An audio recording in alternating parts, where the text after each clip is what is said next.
La scène politique sénégalaise a été marquée ces dernières semaines par l'émergence de mouvements dits citoyens, dirigés par des personnalités religieuses ou de la société civile.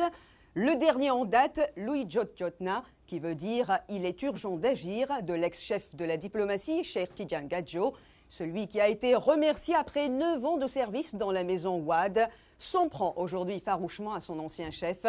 Il dénonce une éventuelle succession monarchique, une possible suppression du second tour des élections et une gestion des affaires de l'État jugée douteuse. Le camp Wade rejette ces accusations et défend un bilan positif du président. Ces questions illustrent le long bras de fer entre l'opposition et la majorité, comme le résume Khalil Gueye à Dakar. En 2000, Abdoulaye Wade, l'opposant de longue date du Parti socialiste au pouvoir au Sénégal, remporta les élections présidentielles, mettant fin à 4 décennies de règne du Parti socialiste sénégalais. Mais le parti au pouvoir de M. Wade a obtenu de très mauvais résultats lors des élections locales de l'année dernière, amenant ainsi plusieurs observateurs politiques à se demander si Wade était en train de perdre le soutien des électeurs. Il a réussi à nous diviser pour régner, c'est un vieil adage, il l'a utilisé parfaitement, nous en convenons. Maintenant, la responsabilité a établi dès lors que nous l'avons soutenu pour qu'il soit élu.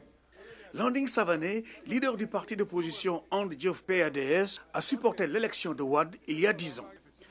Aujourd'hui, beaucoup d'opposants au président Wade l'accusent de corruption et disent que l'électorat est devenu impatient face à la très lente croissance dans la création d'emplois. Mais le président sénégalais continue de pousser pour la croissance économique, misant dans les ressources naturelles du pays, comme les phosphates. Ma conviction, faite donc depuis très longtemps, est que ces phosphates, d'un intérêt stratégique, vont transformer cette région et même le Sénégal. Beaucoup d'observateurs, dont Ousmane Tanor Dieng, chef du Parti socialiste, pensent que le président octogénaire sénégalais est en train de positionner son fils Karim Wade comme successeur. C'est ma conviction que le président va mettre en place une succession héréditaire. Le président d'abord a essayé de mettre son fils à la tête de la mairie de Dakar. Et la mairie aurait été le tremplin pour attendre le moment venu de briguer la magistrature suprême. Karim Wade a perdu cette élection, mais a été depuis nommé par son père pour servir au gouvernement comme ministre. Le ministre d'État chargé des Mines, Ousmane Ngom, supporte les ambitions politiques du jeune Wade.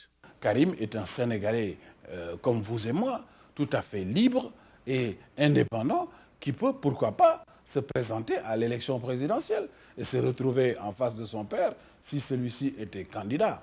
Pendant ce temps, dans le quartier inondable de Guédiawaye, beaucoup de gens vivent encore dans des habitats dévastés par les inondations de 2005. Malgré les efforts du gouvernement qui a dépensé des millions de dollars pour construire des logements pour les familles sinistrées, beaucoup pensent qu'il ne fait toujours pas assez pour contenir la crise. La popularité du président Wade a pris un autre coup en avril avec l'inauguration d'une statue géante. La statue, haute de près de 50 mètres, a suscité une lourde réaction dans le pays pour son coût, pendant que les musulmans ont condamné sa représentation de la forme humaine. Les projets du président Wade ainsi que ses succès macroéconomiques ne se sont pas traduits en meilleures conditions de vie pour la majorité sénégalaise qui a voté pour lui et l'a élu en 2000. Aujourd'hui, il est difficile d'échapper au sentiment de malaise qui sévit au Sénégal. Khalil Gueye pour le Washington Forum.